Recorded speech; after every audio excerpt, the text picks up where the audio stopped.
So today we're going to create or illustrate our own monsters. Illustrators enhance and interpret and even dramatize the written word. Very famous author Maurice Sendak wrote Where the Wild Things Are, and he was the master of creating monsters. So today when we create our monsters, I want you to think of some characteristics of a monster. What first comes to mind? Well, what first comes to mind to me is they have horns. Another thing is their teeth or their fangs. And then what about claws? Do they have claws? Do they have long tongues? Think about what you want to as a characteristic for your monster.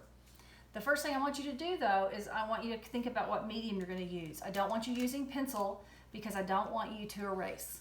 I want you to just let it happen. Just let it go with the flow.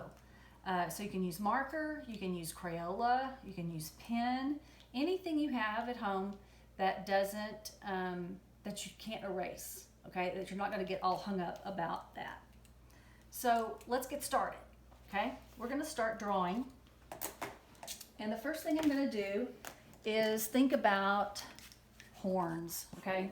My first character is going to have some horns. Now, which direction do my horns go? Well, I think I'm going to start this first.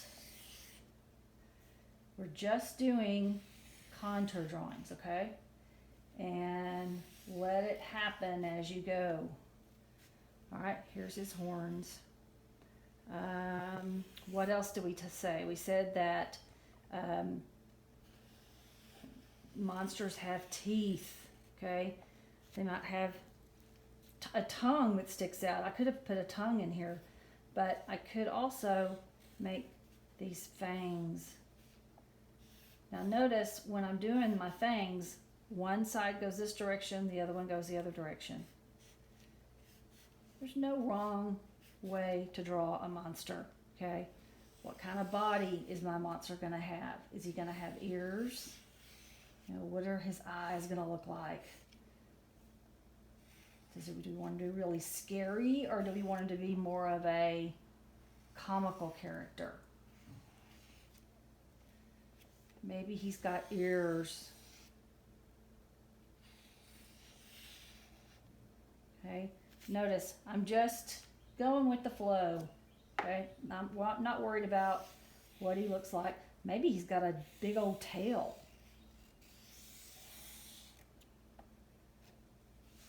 No wrong answer with your monsters, okay? Now, after you've gotten your contour drawing, how are we going to make it look more three-dimensional, okay? On this one, I have gone over some of the lines. I have varied the lines. Remember, we talk about varying lines and how it can create some depth by some lines being thin and some lines being thick. Okay, I went in and added some detail to it.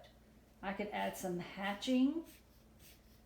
Okay, instead of coloring it, I could add hatching. This is another technique that Maurice Sendak actually used.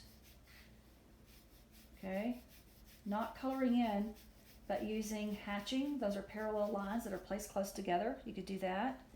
If you're using just an ink pen, that's okay too. You can take your pen and again do some hatching in there. This is a different color. I didn't mean for that to happen. But you know, you can do some hatching and cross hatching. You can even do some scribbling in there. You don't have to necessarily like maybe this guy has hair. And so I'm going to scribble.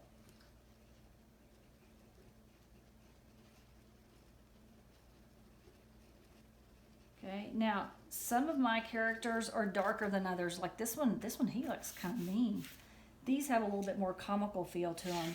If I were doing a children's illustration or a children's book, I would want them to be a little more playful, because the idea would be to help them not be scared.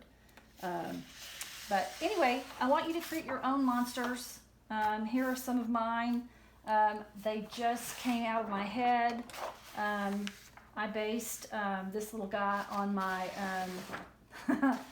on my dog, Bridget, who's over here. You see Bridget? Yeah, I made you into a little monster. Have fun with it. I'll post it on the website. I want you to upload your drawing or your character or your stories, your illustrations, and that will be your next assignment. I miss you guys. See you soon.